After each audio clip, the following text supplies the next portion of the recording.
What is up, everybody? It's Coach Matt O'Brien, and Happy New Year. It's 2025, and I've been mulling on this information, and I just want to, not perfect, just want to get it out there and share this with you real quick. One thing that most of us do all the time that we should not be doing.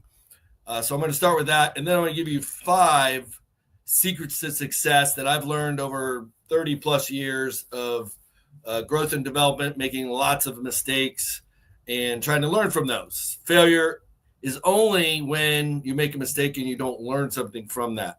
Everybody knows the cliche about Thomas Edison took 1,000 failures to invent the light bulb. So with that in mind, let's jump in. If you don't know me, Matt O'Brien, a functional health coach and 26-year personal trainer and nutritionist at Triumph Fitness and Nutrition.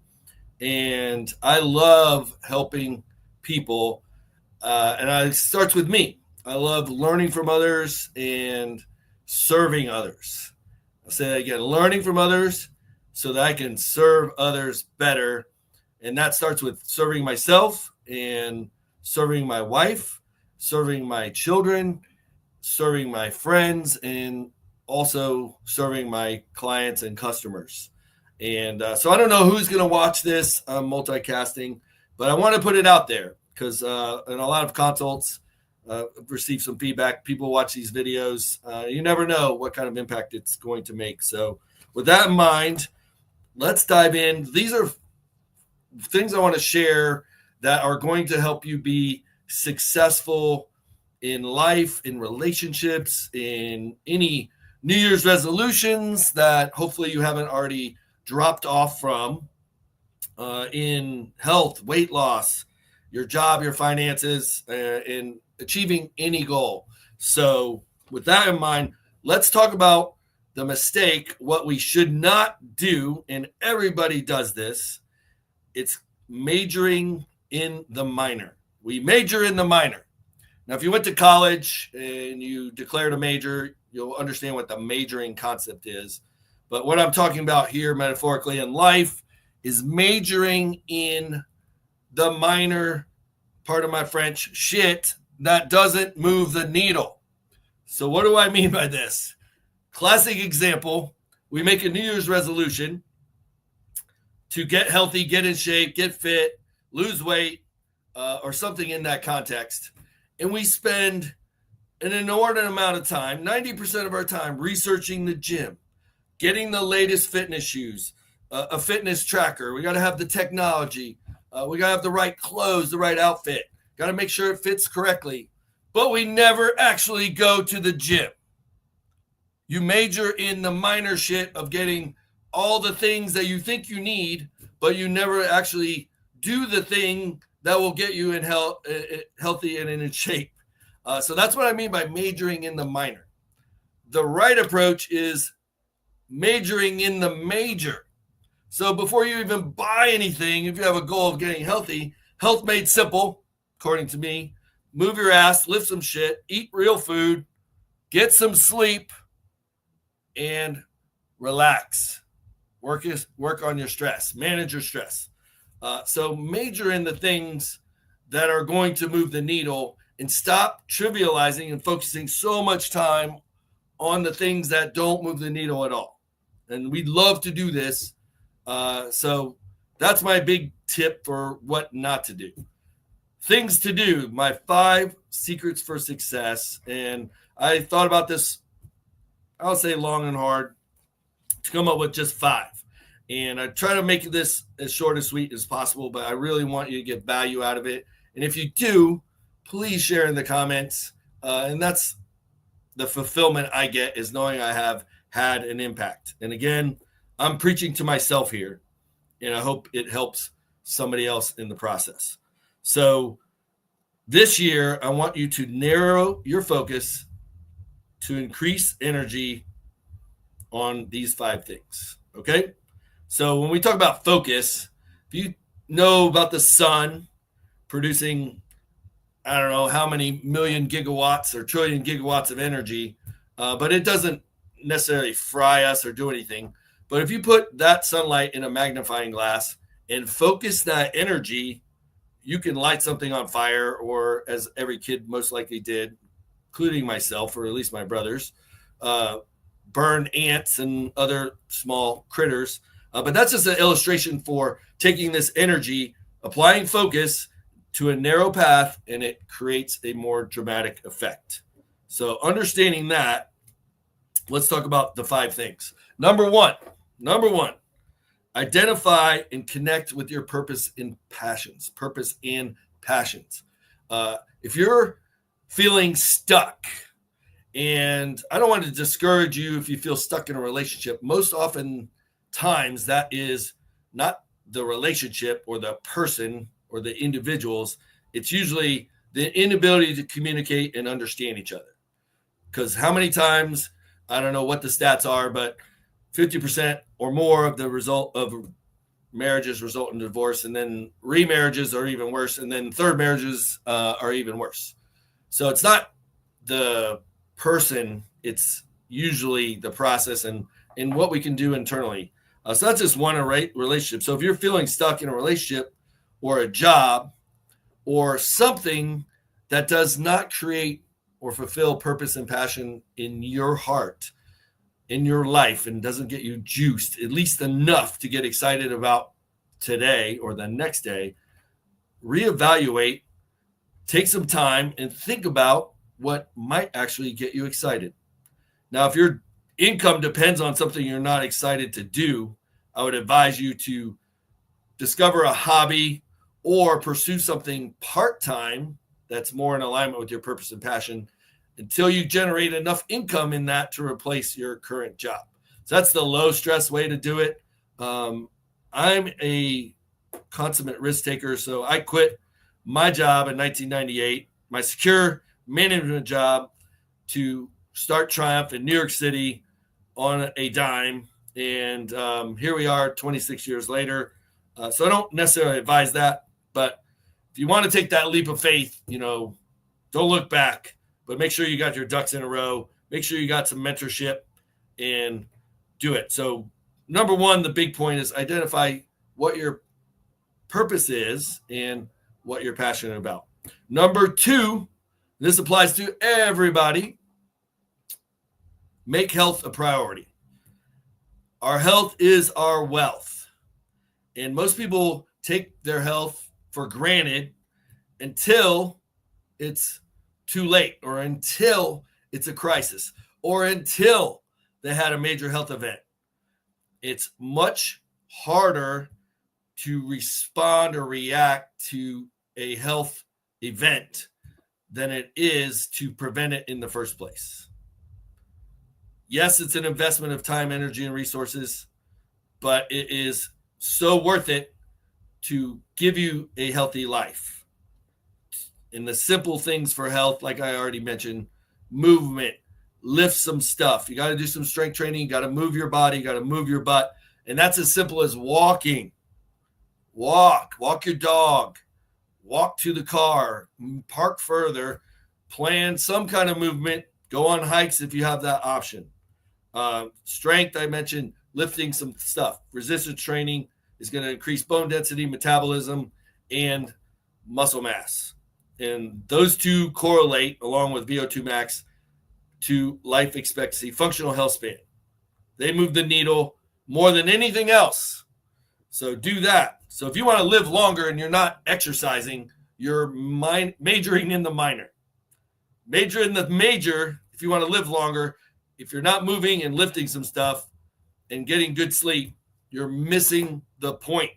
You're majoring in the minor. Nutrition-wise, my Nutrition Made Simple philosophy boils down nutrition on what you eat and drink, how it affects insulin and inflammation. Simple. If you don't know how a food affects blood sugar or how you sequence a food to control blood sugar response, learn it. Or get a coach. Let me help you. But learning a simple concept with nutrition that has to be realistic to control insulin and inflammation, it's just that simple. And Here's my secret sauce. I'm going to give it to you. People pay thousands of dollars for this. I'm giving it to you for free. Eat protein forward with fibrous vegetables. That should be 80% of the calories on your plate or in the box or whatever bowl you're eating out of, or even in a smoothie.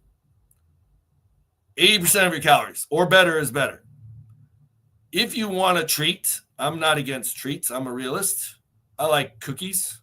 If you want a treat, if you want a piece of cake, eat the protein and vegetables first. If you want a baked potato, if you want a high glycemic food or starch or treat, eat protein and vegetables first. And I can tell you from 12 months of wearing a CGM, this is a Dexcom GX7 real-time glucose monitor that I wear.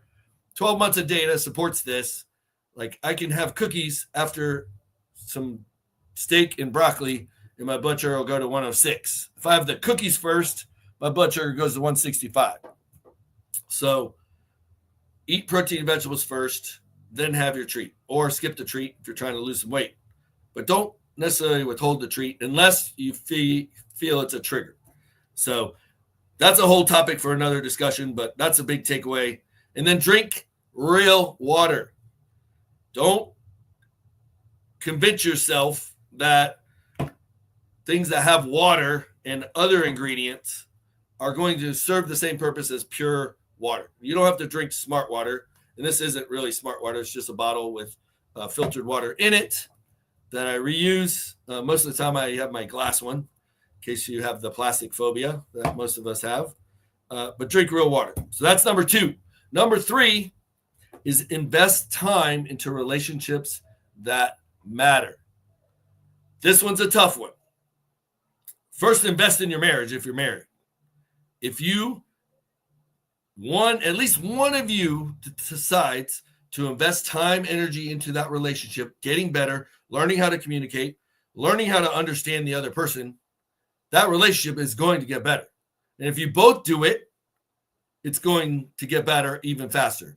But don't blame the other person and say it's all about them and not about me.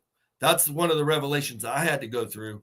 And once I made that revelation and took number 5, I'm going to get to, once I put number 5 into practice in relationships, everything changed. Didn't make our relationship with my wife, now married 17 years, we had our ups and downs, our peaks and valleys, but we decided to invest in our marriage, and we've done $3,000 nutrition intensive when we couldn't afford it, and that changed the game. And we've done some type of marriage-related workshop, seminar, retreat in most years of our marriage since we had this revelation. But invest time in your marriage, and also if you're a parent, in your kids. You got to make time for them. You got to love them. You got to spend time with them. Kids want your time. They don't want gifts. People want to buy love. You can't buy love. You can pretend to make them happy, and they may be happy in the moment, but it's not going to create a lifetime relationship of love with your child because you're buying them stuff. The child wants your time. So invest time in that, and in your friendships, and in your workplace, and in your faith place. Invest time in building those relationships. And just a quick story, Holly and I made a decision 3 or 4 years ago that we want to invest more time, or limited time, into relationships that matter. And that meant severing relationships with other people that some were toxic or created toxic behaviors. But in a lot of the cases, it was just they weren't adding value, and we were doing it just to be with other people. So since then, we've prioritized putting our time and energy into investing in relationships with people on a deeper level and having deeper level conversations. That will be a game changer. And number four, drink less alcohol. If you drink alcohol, I know not everybody drinks alcohol, and most alcoholics don't realize they're alcoholics. But according to the author of Dopamine Nation, who's actually one of the most experienced psychiatrist in the world on counseling for addiction. She's based out of Stanford Stanford Hospital, Stanford something. She wrote this book, and it's all about her stories with different clients on addiction. But most alcoholics don't realize they're alcoholics. And she defined, or the definition of alcoholism, for most people, if you're drinking 10 or more drinks a week, you're an alcoholic. And that's kind of might be a rude awakening for some of us. That's 2 drinks a night. Less than 2 drinks a day. Less than 2 drinks a day. If you're doing that week in and week out, you're an alcoholic. Maybe not to the extent where somebody would have to go through clinical detox, but if you can't abstain for alcohol for 30 days or at least a week and not suffer any ill consequences, something you should be thinking about. But for most of us, if you're drinking 5 to 7 drinks a week, a glass of wine every night, alcohol, and I'm not against alcohol. Alcohol in moderation. I have my Martini Fridays and wine with the wife, but it's in moderation. And when it starts sliding away from moderation, we course correct. But the reality is, if you're trying to lose weight, get healthier, alcohol is not only a toxin to the body, it puts our liver into overdrive and to get rid of that alcohol. And what it also does, while the liver is liberating or detoxifying the alcohol, it turns off the fat burning switch. And this is simplifying the process, but for every drink that you have, 1.5 ounce of spirits, 12 ounce beer, 6 ounce wine, etc., you turn off fat burning in the liver for 7 hours, regardless of the calories you're consuming. So you could be dialed in, and I had a client that was in a 1,500 calorie a day deficit on paper, but drinking 2 to 3 to 4 glasses of wine every night, and he wasn't losing weight. He cut out the wine for 30 days and lost 36 pounds. And it may have been 6 weeks. This was 2004. I can't remember if it was 30 days or 6 weeks. It was one of the two, because I was just blown away by how fast he lost weight once he cut the alcohol. So he's doing everything right, but the alcohol detox was turning off the fat burning in the liver. So if you have a weight loss goal, keep that in mind. I'm not here to preach about alcohol, but I just want to make you aware. You got to rein that in. It's just going to make for a better quality of life. If you have more than a drink, it's going to affect your sleep quality. And when your sleep quality sucks, your cortisol goes up and your energy goes down, your brain fog goes up, your risk for Alzheimer's goes up. Nothing good happens. So keep that in mind. And last but not least, number 5, and my favorite, is ownership. And it's part of my 4 O's to grow system. But ownership is owning your shit, taking ownership for everything. I couldn't have controlled COVID, but I took ownership for how we were going to react to it. And I did a live about joy in the storm. Even when one of the businesses that we had borrowed money from sequestered all the money in our entire life bank accounts, our personal accounts, and we had a negative $55,000 balance. Try that on for some stress. I was still joyful. I took ownership for the right and possibility that they couldn't take my house, my wife, my kids, all the things that give me joy. The house itself doesn't give me joy, but it creates a place and some security to have joy with my wife and kids. And I was able to keep the business alive through some amazing people and some creative processes with creditors, but I maintained joy in the process. And I was just sharing the story today. I went through 13 lawsuits, and I made it a mission when that person serving those papers for me to sign, and I'm sure that's nerve-wracking for them in their job. I wanted to make that a pleasurable experience for them. So when they came in the door and I saw the big stack of papers in their hand, I would say, "Hey, you're probably looking for me. What's your name? I'm Matt." I made it a joyful process, and that's taking ownership of a stressful situation. And the reality is I did myself a favor. I served them, and it was going to get served anyway. And then we got through it. So that's number 5. And that's a big one. That's the hard one. We always want to blame. We want to take credit for everything that goes right and blame someone else for everything that goes wrong. You're not going to get anywhere in life. I'm telling you from personal experience, if you don't take ownership for everything. So it doesn't mean you have to stay in a toxic, threatening, drug-laden relationship. What I'm talking about, you take ownership for getting out of it and doing it the right way, or possibly looking and doing some research to get that person some help. Or if you're in business like me and it's failing, taking ownership is getting help, asking for help, hiring help, getting a coach, hiring a business consultant like we have. And I just started working with one, and it's pretty expensive, at least for me. But I've been more productive in the 2 weeks with this coach in my business than I have in the whole last year. We're setting up the systems and all the things I thought I know I needed to be doing, but I just never made the time. So I had to take ownership for that. And I hired this consultant, and I told him, I want you to hold me accountable. Kick my ass if you need to, so that I get the stuff done. I'm capable of getting it done, but I took ownership for that knowing I needed the accountability. So just a quick recap, if you're just tuning in. And again, if you get value on any channel, just let me know in the comments. That's my fulfillment. That's my source of income and happiness and fulfillment, passion and purpose that I talked about. Let me know and or share it. If you're watching on YouTube, we're going to be doing more. We're bringing back our What the Hell show with my wife. That's amazing. And we're going to just provide tools and tactics. You can join our free Facebook group, Triumph Nation. We're going to be doing more in that area as well, just serving others in health, happiness, mindset, passion, purpose. So recapping real quick, don't major in the minor, major in the major.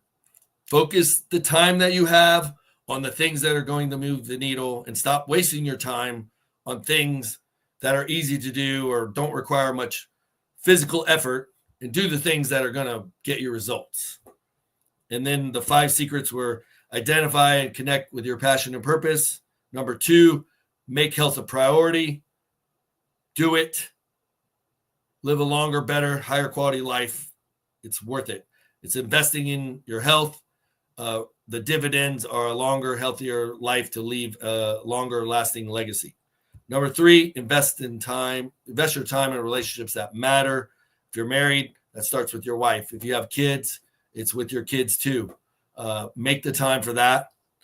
Number 4, drink less alcohol. If you're just tuning in, watch what I already said. 5 max drinks per week is a good rule of thumb. More than that, you need to ask yourself why. And finally, 5 is ownership. Take ownership for everything in your life, your relationships, your business, your job, your faith. And by doing that, you'll have more of a sense of control, and you're just going to have an amazing 2025 and beyond. If you're watching this at some point in the future, these are universal rules that I came up with, and I've learned from wise people, mentors, podcasts, books, and other relationships. So hopefully that's helpful, and I wish everybody an amazing 2025. If you're in the local area here in Pinellas County, Largo, and we can be of service, I offer a free consultation, and you can go to triumphfitness.com. I spell Triumph with a Y because the Y in Triumph is you. And we believe strong is young, and movement is the magic pill, which is the title of my book behind me. And it's just going to improve everything. So if I can serve you in any way, let me know. If you find value in this, share it with somebody, and have an amazing 2025 and beyond. God bless. And we'll see you next time on the Matt O'Brien, minutes. See ya.